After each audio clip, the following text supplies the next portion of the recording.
Olá, família! Que bom que estamos juntos novamente. Mais um encontro para podermos estudar, falar sobre educação parental, falar sobre desenvolvimento infantil, falar dos ensinamentos de Jesus, a doutrina dos espíritos. Hoje, com o capítulo 14 dessa obra, Educadores do Coração, de Walter Barcelos, o capítulo é a ciência da disciplina. Nós já abordamos a questão da disciplina, que vem da palavra discípulo, que significa aluno, de modo que disciplina tem a ver com educar, com ensinar. O sentido de castigar, oferecer uma punição, esse sentido a gente já trabalhou, nós tratamos em algumas obras de psicologia. Isso foi uma atribuição com o tempo e, por alguma razão, nós acabamos dando uma preferência a utilizar o termo disciplina como uma forma de punição. Mas já discutimos sobre disciplina positiva, que a Jane Nelson ela traz esse tema para a nossa análise, para o nosso conhecimento, trazendo essa expressão positiva, porque na verdade toda disciplina seria positiva, né? Porque a educação da criança é com esse viés do seu desenvolvimento, então ela é positiva. Mas por que ela teve que dar essa ênfase no positivo? A gente precisava criar uma forma de dizer diferenciada, mais ou menos como Kardec faz com a expressão alma, né? A gente precisa, às vezes, criar certas expressões para diferenciar de um pensamento anterior. Um pensamento que ficou impregnado na nossa cultura. Então, disciplina ganhou essa conotação de um castigo como algo negativo, algo que vai no sentido de uma punição, né? Então de uma repreensão, de colocar muitos limites, numa visão de que a criança precisa ser corrigida, de que ela precisa ser aprumada, que ela precisa ser ali ajeitada como se fosse algo que nasce torto. Isso eu estou falando de uma forma intencional, porque nesse capítulo eu vou tentar tratar desse tema de uma forma bem delicada, porque o meu posicionamento vai ser bem diferente do que Walter Barcelos traz. E o que significa que nós já conversamos aqui? Nós temos conhecimentos, né? Cada um tem a sua bagagem, não precisamos estar aqui para concordar, não precisamos estar aqui com a postura de que falamos a verdade. Até porque, se nós temos contato com a verdade, ela ainda é muito pequenininha. Nós estamos tentando compreender os ensinamentos de Jesus. Nenhum de nós, espíritos encarnados na Terra, após 2000 anos da passagem de Jesus aqui, com seus ensinamentos, nós ainda não conseguimos aprender a grandeza do seu ensinamento. E Jesus já avisou naquela época que ele não poderia dizer todas as coisas porque nós não teríamos condições de compreender, mas que ele enviaria, né, um consolador, ele viria, traria aí novos ensinamentos, trazendo conteúdos dos quais seriam esclarecedores. Então, já de imediato, Jesus, né, a gente entende que ele falava por parábolas, porque ele precisava falar para aquele povo dentro da linguagem, do cotidiano, do que era conhecido. Então, um bom mestre, isso eu já foi motivo de muitos debates, porque alguns professores que falam muito difícil e tal, eles estão buscando elevar os seus alunos a um patamar superior, ou ele está ali se gabando, né? Se colocando como superior, pouco se importando se os alunos estão aprendendo ou não. Então, isso já foi motivo de debate muitas vezes, porque tem professores que se colocam nesse lugar de falar difícil, de falar com uma linguagem que é inacessível. E Jesus já mostrou que Ele é o Senhor, um mestre dos mestres, uma sabedoria. Ele tem contato com a verdade. Ele e Deus, Ele e o Pai são um. Palavras de Jesus para dizer que Ele é a verdade, Ele traz a verdade, Ele traz o conhecimento. Ele tem, pelo seu grau de evolução, todo o contato com as leis divinas que estão em nós. Então, todos nós temos as leis divinas inscritas na nossa consciência. Jesus é pleno dessa sabedoria. Ele é um ser consciente. Nós ainda vivemos de uma forma muito inconsciente, muito regidos pelos nossos impulsos, pelos nossos desejos, pelo nosso ego.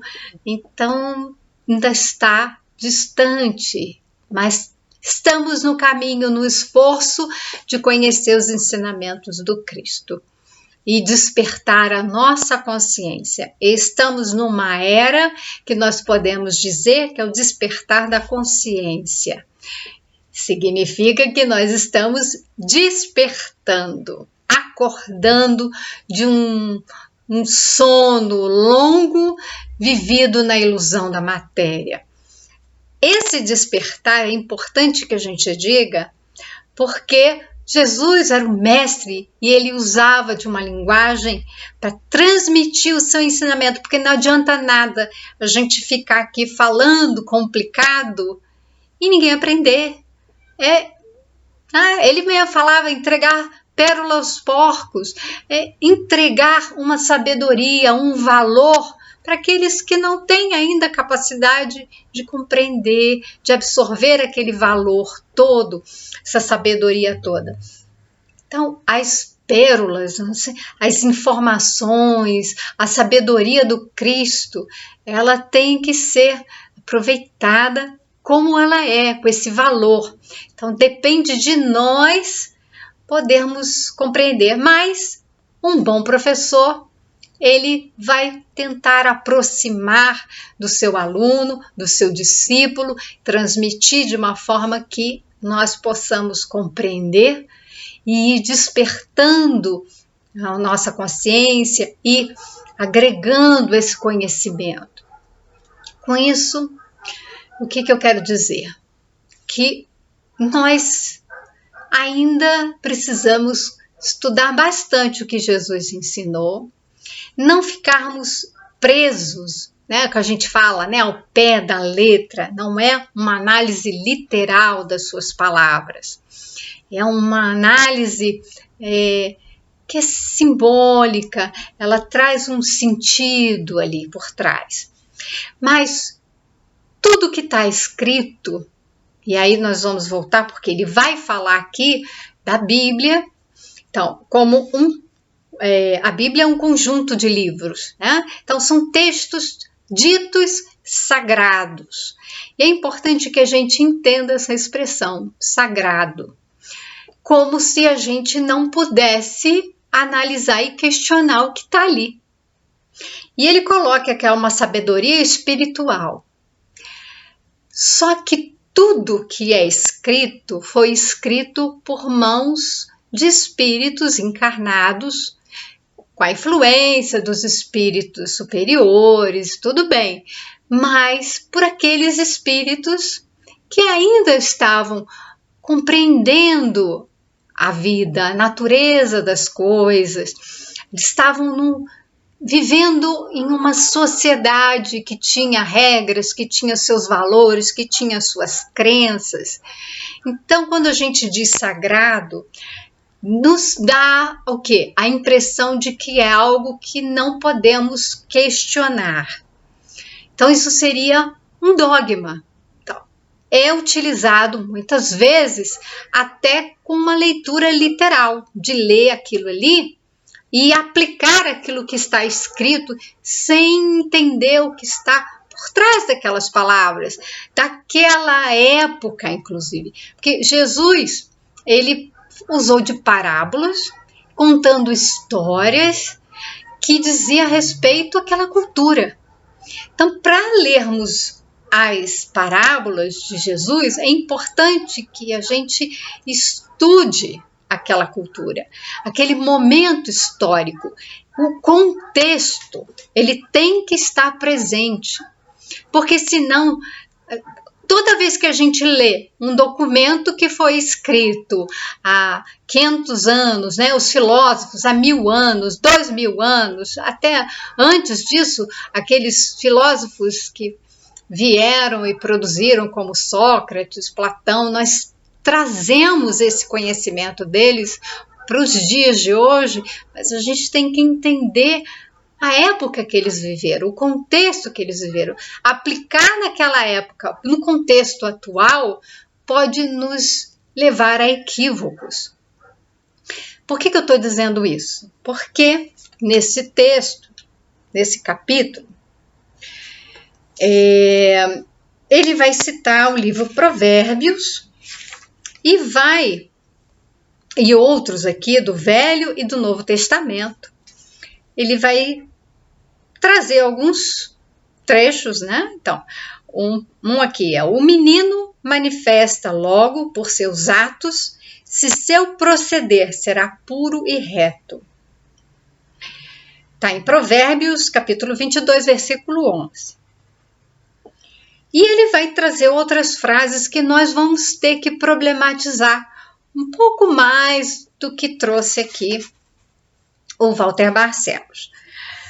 Porque senão a gente fica preso a uma análise que pertence a alguém que também resolveu estudar. Então, estamos todos aqui com certa liberdade para estudar o que está na Bíblia, o que está nos livros. Eu já disse isso, a gente precisa respeitar, honrar todos os pensadores. Precisamos honrar o que está também nessas escrituras, né, na Bíblia. Precisamos honrar, mas a honra não significa que nós vamos aceitar aquilo como está posto como sendo a verdade.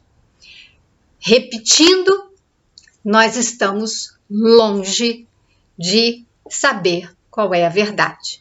Jesus disse que ele é a verdade, né? O caminho, a verdade e a vida. E ele veio trazer os ensinamentos e ainda assim disse que não pôde dizer tudo porque nós não iríamos compreender. Então nós temos que entender o que Jesus quis dizer. Que o que ele estava dizendo era verdade, mas ainda não tínhamos condições de compreender. E até hoje nós não temos total capacidade de compreender as verdades que o Cristo trouxe. Antes do Cristo, que está no Velho Testamento, isso fica ainda mais acentuado. Não estamos lidando aqui com verdades, estamos lidando aqui com análises, escritos que foram produzidos em determinado tempo, em determinado contexto, com determinadas crenças de um povo, de uma sociedade. Então, aqui não é Deus que psicografou. É esse o cuidado que a gente tem que ter. E isso não é desonrar a Bíblia.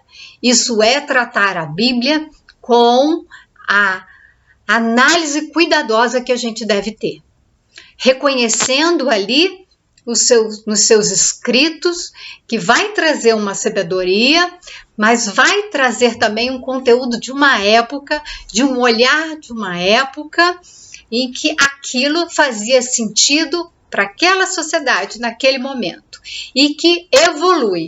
Então, quando Walter Barcelos diz: mudam os tempos e os costumes, progridem vertiginosamente as civilizações, nas diversas ciências e diversificam-se os sistemas de educação nos povos. Mas as considerações dos textos sagrados do Antigo e do Novo Testamento continuam atuais, eu tenho que discordar. Se a gente considera que os costumes e os tempos mudaram e existe a lei do progresso e tudo progride, o que está nos textos do Antigo e do Novo Testamento, eles refletem aquele momento. As reflexões mais profundas, ensinamentos por trás ali dos ensinamentos de Jesus são atuais, mas é preciso compreender, é preciso ir a fundo.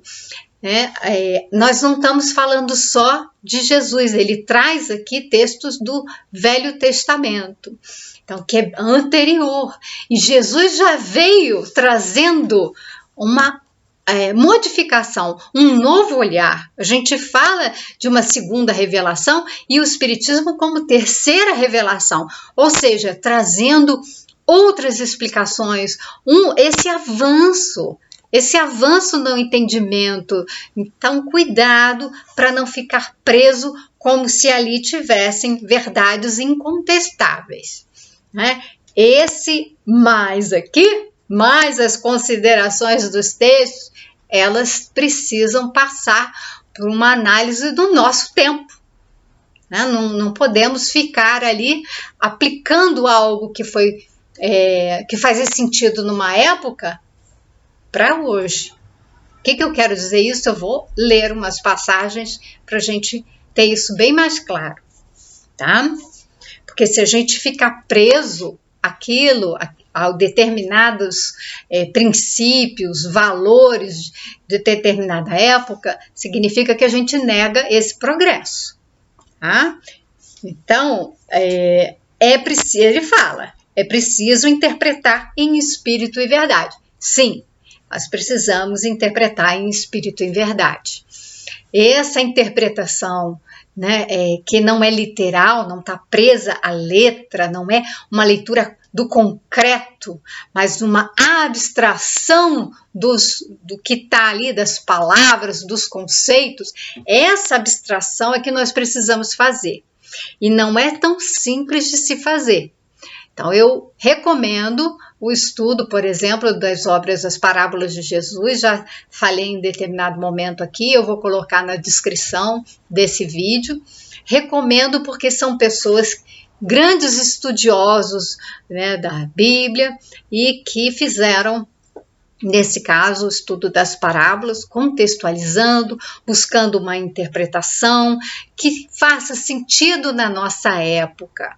Então, as parábolas de Jesus, realmente, elas fazendo essa abstração, entrando em contato com esses ensinamentos, a gente extrai dali as verdades, as leis divinas, que são imutáveis. Essas sim, as leis divinas, quando a gente consegue extrair desse ensinamento, elas são perfeitas e imutáveis como Deus.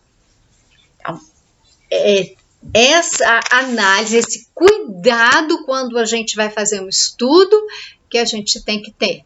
A gente tem que ir com essa bagagem, com essa consciência. Então, ele fala, né, do menino manifesta logo por seus atos se seu proceder será puro e reto. Então, ele diz que um espírito reencarnado, a criança é um espírito reencarnado. E a gente vai dizer, a criança é um espírito puro?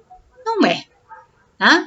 Então, quando essa criança nasce, ela vai trazer uma bagagem, porque é um espírito reencarnante, não é a primeira encarnação dele, né? Sim, né? Já reencarnou muitas vezes, e tendo reencarnado muitas vezes, esse espírito está tendo várias experiências, e nisso vai constituindo a sua personalidade, vai adquirindo ali conhecimento, desenvolvendo as virtudes, habilidades, competências. Quando nasce, que a gente vê? Crianças que são prodígios, uma facilidade de aprender, outras viveram situações muito dramáticas, de muito sofrimento, cometeram crimes, algumas se suicidaram, então elas trazem isso também para que possam passar por processos de expiação e de provas, porque essa é ainda a condição que nós vivemos, precisamos passar por expiação das nossas, vamos colocar aí nesses termos de dívidas, mas as expiações daquilo que nós fizemos de equivocado que precisa ser corrigido. Tá? Não é que a gente tem uma dívida com Deus, a gente criou uma condição em nós que precisa ser trabalhada, remediada, precisa ser reparada, é uma boa expressão, né? E as provas que, quando nós vamos para a escola, estudamos, nós vamos dar a amostra daquilo que a gente aprendeu. Nós temos um método nas escolas que é a prova, né? Que a criança lá escreve o que ela aprendeu, responde as questões, mas não é só assim que a gente prova aquilo que nós aprendemos, nós provamos fazendo, não, colocando em prática. As provas da nossa vida, elas são verdadeiros momentos em que nós vamos ter que fazer aquilo que a gente aprendeu. Então, as lições do Cristo, elas são para serem vividas por nós, compreendidas, interiorizadas, né? Então eu escuto, eu estudo, eu vou compreendendo e com isso eu vou assimilando, vai fazendo sentido na minha vida e aí eu passo a agir em conformidade àqueles ensinamentos, conformidade às leis divinas. Então é esse processo que eu dou provas daquilo que eu aprendi vivendo. Então ele vai lá, né? Tá, a criança é um espírito reencarnante, nasce com seus defeitos, porque nós somos imperfeitos, tá? Mas também com as suas características, com a sua bagagem, vem com crianças mais generosas, mais amorosas, e tem outras que não são tanto assim, né? E é preciso observar, estar atento para essas emoções, para os hábitos que as crianças vão desenvolvendo. Agora, a gente precisa entender que já existem pesquisas que mostram que há uma tendência à criança, desde pequenininha, de buscar o amparo, a segurança, o afeto, o carinho. Pensa o seguinte, Deus nos ama. Ele nos ama, Ele não quer que nós soframos. Não faz sentido. Se a gente não quer que os nossos filhos sofram, a gente está aqui para ajudá-los. Deus, que é essa perfeição, essa inteligência suprema, criou todas as coisas, nos criou no seu amor. Ele não nos colocou no mundo para sofrer. Então, o que a gente pode aprender desse raciocínio? Porque é uma questão lógica. Se a gente concebe Deus dessa forma, como Jesus falou, de um pai amoroso, que é justo, que é bom, que nos concebeu no seu amor, Ele não criou para a gente sofrer. Então, sofrimento vem por uma condição nossa. Um dia a gente vai poder falar um pouco mais sobre isso, sobre esse sofrimento todo. Mas, então as crianças, elas são espíritos que elas vêm. É como se Deus preparasse, né? Temos uma equipe de espíritos que preparam a reencarnação, a programação reencarnatória de cada um de nós. Então, nessa programação, nós viemos aqui para dar certo, para progredir. Nós não viemos para cá para uma encarnação toda planejada para dar errado, para que a gente sofra, para que a gente passe por situações horríveis, né? Não. A gente veio para cá para continuar na nossa trajetória de evolução rumo à perfeição e à felicidade, que é o nosso destino. Então, o que nos faz sofrer são os nossos desvios. E esses desvios, eles ocorrem porque nós ainda não temos a compreensão de determinadas coisas. Vai muito pela ignorância. Jesus também dizia isso, que nós somos muito mais ignorantes do que perversos, do que maus. Que os nossos erros, eles ocorrem mais por essa condição de falta de entendimento, e não porque a gente está ali querendo prejudicar, fazer o mal. Nós não temos isso. Muitas vezes o que nós fazemos conosco não é porque nós queremos nos prejudicar. Todos nós aqui queremos viver numa condição de bem-estar. Eu não vou nem falar felicidade, embora a gente use essa expressão, queremos ser felizes, né? Você está feliz? A gente vai chegar lá, mas a gente pode conquistar uma condição de bem-estar, de um bem viver, de uma certa qualidade de vida que não está atrelada aos bens materiais necessariamente. Isso é outro equívoco da gente achar que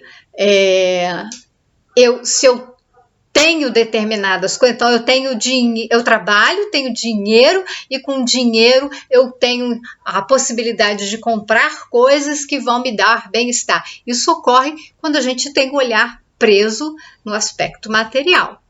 Mas para a questão espiritual, nós vemos que a conquista do bem-estar é quando a gente está em paz de consciência, quando a gente faz o nosso melhor, quando a gente está em harmonia, em coerência com o que a gente sente, pensa e faz.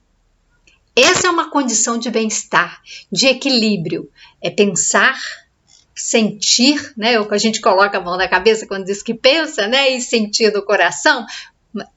Mas o espírito, ele pensa e sente tudo ele. Então, nós pensamos, sentimos e agimos de forma coerente. Quando isso ocorre, nós estamos em alinhamento, em que a gente chama, né, um alinhamento psicológico, né? Nós temos um estado de coerência ou autenticidade. Agimos de forma autêntica. Isso nos dá equilíbrio, bem-estar. Então, não é pensar que bem-estar é uma coisa que a gente compra com dinheiro, porque não é.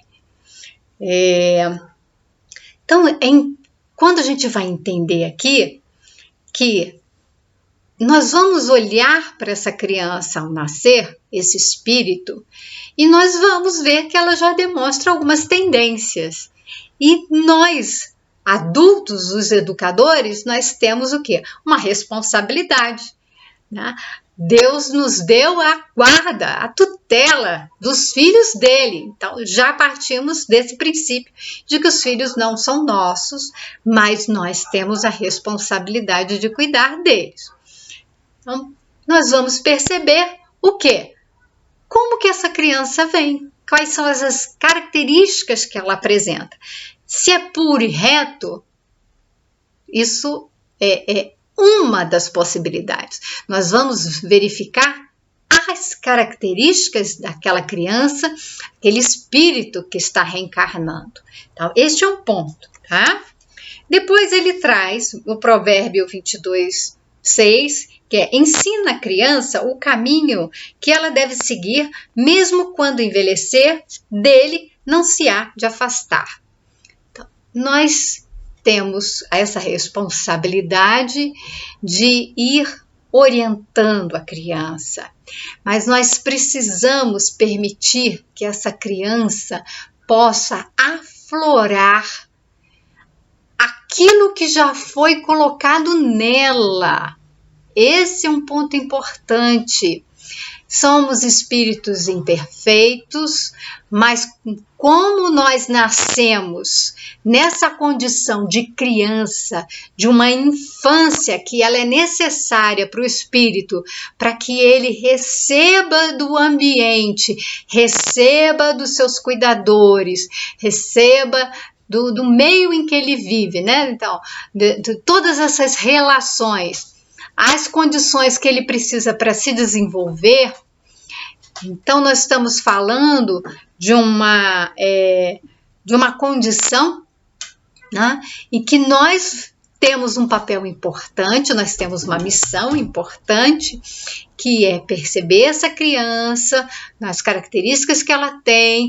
Ela é um espírito que está num estado de hipnose terapêutica, termos que a gente já falou que foram usados por Emmanuel. Para quê? Para que as características dela possam estar ali mais adormecidas e elas possam ir recebendo essas impressões, as impressões que são essas do afeto, do amparo, da segurança. Toda criança precisa se sentir segura, amparada, para que ela possa desenvolver aquilo que ela veio, que ela trouxe para desenvolver, para se manifestar. Ela precisa encontrar essa segurança no carinho, no afeto dos pais, dos seus educadores. Então ele vai aqui para um terceiro, que está em Eclesiastes, que um cavalo indômito torna-se intratável. A criança entregue a si mesma torna-se temerária. E ele vai dizer aqui de uma liberdade sem rumos. Quero fazer uma ressalva que não existe liberdade sem rumos. A liberdade é um conceito que tem que ser entendido como sendo atrelado à responsabilidade. Então, nós temos que ter liberdade, sim, porque já incutido nessa palavra, nessa ideia de liberdade, está a concepção de responsabilidade. Então, o que é uma liberdade sem rumos? Não é propriamente uma liberdade. A gente vai chamar aqui de permissividade. E ele vai trazer isso aqui num outro item, que é o item 4, também Eclesiastes 30, capítulo 30, versículo 9. Adula teu filho, e ele te causará medo. Brinca com ele, e ele te causará desgostos. Então, por isso que nós precisamos problematizar essas expressões. Essas duas passagens trazem coisas muito importantes.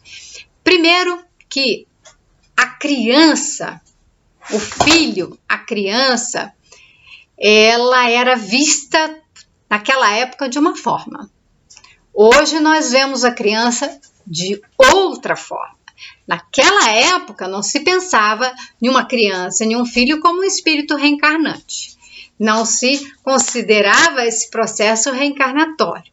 Não se considerava a criança como merecedora de afeto.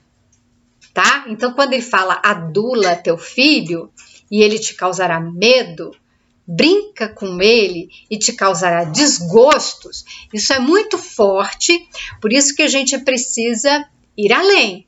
Porque se nós ficarmos presos na palavra, os cuidadores não vão brincar com seus filhos.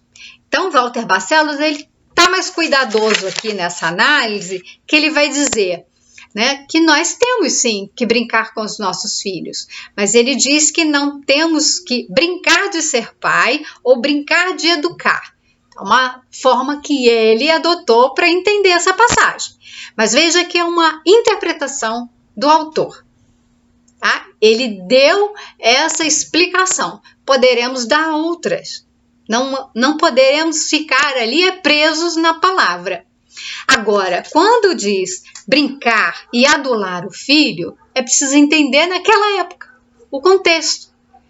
Naquela época, não se brincava com a criança, não se dava carinho, não se mostrava afeto pelas crianças. Isso só foi acontecer muitos e muitos séculos depois. Nós estamos falando do século XV depois de Cristo. Nós falamos de um nascimento da infância, porque até então a criança era considerada um pequeno adulto, um mini adulto, que devia ser tratada como um adulto. Então não se brinca, não se dá afeto. Outro dia mesmo, conversando com a minha mãe, conversando com outras pessoas, conversando inclusive com alguns médicos, eles concordam que antigamente, que não é muito tempo atrás, né? Porque eu já estou chegando aos 50 anos, então tem aí meio século, então vamos por mais tempo, 100 anos e tal. Quando eu falo de Maria Montessori é 1930 e pouco, que são os livros dela foram publicados. Nessa época, ela falava em dar afeto para essa criança. Então, o que acontece com a medicina? Vai dizer que os pais não podiam ficar ali dando esse carinho. Você troca a roupa, vê se a criança está suja, então dá o alimento. Se ela está com saúde, está com o alimento, está limpa, então deixa ela no berço para dormir. Se ela está chorando, isso é manha. Nós criamos isso. Nós criamos uma visão que foi fortalecida pelos médicos pediatras, e nós estamos falando também, né, na época que eu nasci, década de 70, e um pouco antes disso, né, com a psicanálise e que a gente chama de um período em que a medicina era higienista. Por quê? Porque a falta de higiene fazia com que as pessoas morressem doentes. Era preciso cuidar da higiene. Quando ficou claro, né, foi feita essa descoberta que lavar as mãos, né, tomar um banho era importante para manter a saúde, né, se proteger do frio, da chuva, ter uma refeição saudável e fresca, né, não comer comida estragada, parece óbvio, mas naquela época, com as condições de higiene eram precárias, em que havia ratos, as pessoas conviviam num ambiente com ratos, com os animais, com fezes, urina, isso tudo precisava uma intervenção para haver uma higiene. Acontece que isso vai para a educação, das crianças como se não fosse necessário afeto. Então, quando a gente diz aqui de brincar, apesar da interpretação que o Walter Barcelos dá, nós temos que ter uma leitura lembrando daquele contexto e tomando cuidado para não tomar isso ao pé da letra, porque nós precisamos sim dar afeto aos nossos filhos. Nós precisamos brincar com as crianças. E ele fala, não brincar de pai e mãe, não, sermos pais responsáveis, mães, educadores responsáveis, que vamos ali passar os valores, vamos passar conhecimento, nós vamos cuidar dessa criança, cuidar. Né? E esse cuidado, ele precisa vir com o amor, com a segurança que a criança precisa sentir para ela se desenvolver. Então, ela entregue a si mesma não é uma questão temerária, como diz aqui o Eclesiastes. Então, naquela época, a disciplina era entendida como tratar ali de uma forma muito firme. E nós temos passagens em que a mulher tem que ser submissa. Se a gente pega trechos na Bíblia, e agora no Novo Testamento, vamos dizer aqui, Timóteo, 1 Timóteo, capítulo, aqui é o 2, né? Timóteo 2, versículo 11, a mulher aprenda em silêncio com toda submissão. Então isso é de um tempo, isso fala de uma época de uma mulher submissa, que tinha que ficar em silêncio, ela não podia falar, né? A sua palavra não tinha valor. Então, e não permito que a mulher ensine, nem exerça autoridade de homem. Então, a mulher exercendo algum tipo de autoridade era como se ela fosse um homem. E ela não podia nem ensinar. Tá? Então, você vê que isso está nesses textos, está na Bíblia, colocando a mulher numa condição de submissão. E não é só nessa passagem. Nós temos a passagem também de Pedro, em que ele também reforça essa condição da mulher. Ó, Pedro, capítulo 3. O versículo aqui de 1, né? Vou ler 1, 2 aqui. Mulheres, sede vós igualmente submissas a vosso próprio marido, para que, se ele ainda não obedece à palavra, seja ganho sem palavra alguma por meio do procedimento de sua esposa, ao observar o vosso honesto comportamento cheio de temor. A mulher tinha que ser submissa e o comportamento dela, né, ser uma mulher digna, uma mulher honesta, que se diz, né, são palavras usadas com um cunho ali de que a gente vai dizer, né, que tem valores que são passados, né? Tem conceitos, nenhuma palavra é usada em vão, ela é usada numa intenção.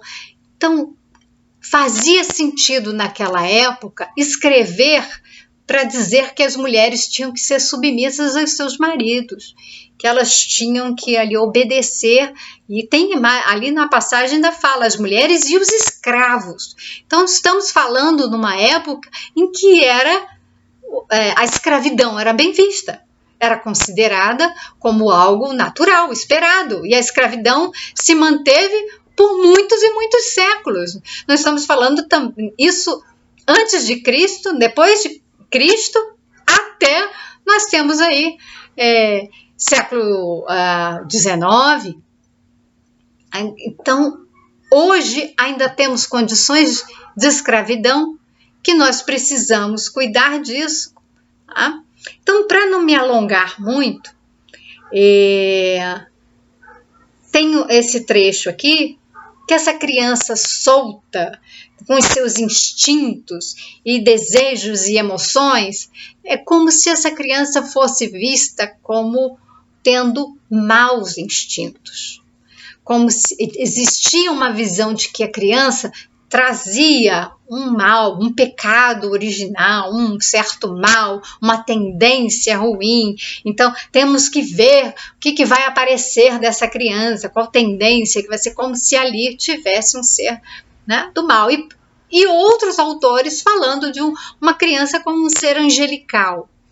O esclarecimento nós estamos diante de um espírito reencarnante e que ele traz essa bagagem, mas ele vem num impulso de desenvolvimento, de evolução, e que ele precisa do vínculo seguro e amoroso dos pais para evoluir nesse caminho que ele veio, que ele trouxe, que foi ali impregnado. Todos nós viemos com essa programação para evoluir para o amor, para evoluir para o bem. Então, essa visão de criança que vai, se ficar solta, vai virar alguma coisa ruim, temerária, né, vai perder o rumo, não é bem assim, não é a criança. Tá? Quem acaba desviando a criança desse impulso que foi dado para ela desenvolver-se para a sua evolução espiritual, somos nós, com princípios equivocados. Então, é muito delicado como eu falei, delicado discutir essas coisas. Não vamos tomar como canônicos, sagrados, usamos essas palavras e imortalizando, ficando preso aqui às palavras. Ele tem outros aqui, mas pelo adiantado da nossa discussão eu não vou entrar aqui, vou dar uma pausa para que a gente fique com essa reflexão de que nós precisamos treinar o nosso olhar para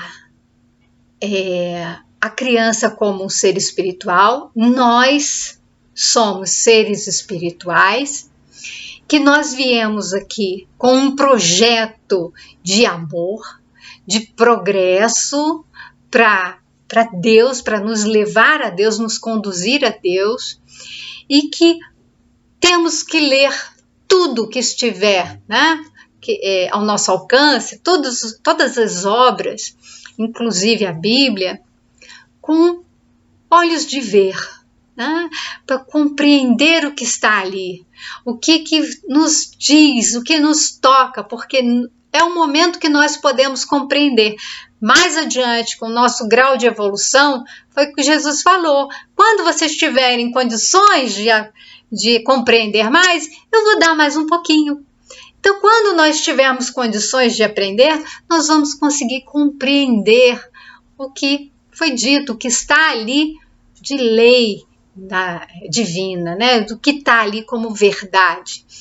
Até então, o que nós temos são muitas variações, muitas interpretações do ser humano imperfeito dentro de um contexto em que ele vive. O que tem aqui, muita lição para a gente aprender, mas com esse olhar reflexivo, com esse olhar mais criterioso, lembrando sempre que Deus é amor. Então nós temos que fazer uma leitura amorosa, respeitosa das nossas relações aqui na vida. Nós viemos aqui para amar, esse é o grande princípio. A lei que Jesus falou se resume em amar a Deus sobre todas as coisas e o próximo como a si mesmo. Tudo mais que escapa disso é coisa do homem, é coisa do ser humano, ainda imperfeito. Então Deus não ama mais o homem do que a mulher, porque, inclusive, a gente desencarna, deixa esse corpo aqui e volta com outro corpo, que pode ser de homem, pode ser de mulher, e aí? Não importa, Deus não criou o corpo, nós não somos o corpo. Esse é um entendimento que nos aprisiona a essa imagem, a essa persona, né, ao ego. Não, Deus criou o espírito, e esse espírito, ele é livre. Esse espírito, ele vai conhecer as leis divinas e vai se guiar por elas para chegar a Deus. Então, são muitas reflexões aí, a gente vai, né, com cautela, com carinho, com respeito, honrando todos os ensinamentos, mas com essa liberdade, né, para refletir sobre elas e compreendê-las. Então, desejo a todos um ótimo dia, uma excelente semana, que Deus nos abençoe e a gente se vê no próximo encontro.